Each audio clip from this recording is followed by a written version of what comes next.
Inirekomenda na ng National Bureau of Investigation o NBI ang pagsasampa ng kaso laban sa ilang opisyal at coaching staff ng Ateneo Men's Basketball Team.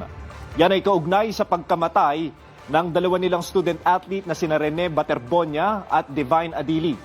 Kabilang sa pinakakasuhan ng reckless imprudence resulting in 2 counts of homicide, si former head coach Tav Baldwin, 6 na assistant coaches at isang physical therapist.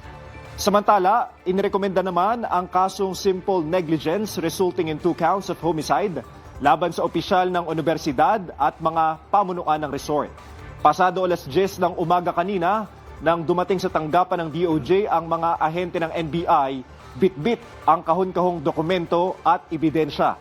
Bago ang pagsasampa ng kaso, ipinatawag si Baldwin, pati na ang ilang coaching staff at players ng Ateneo upang magbigay ng kanilang pahayag.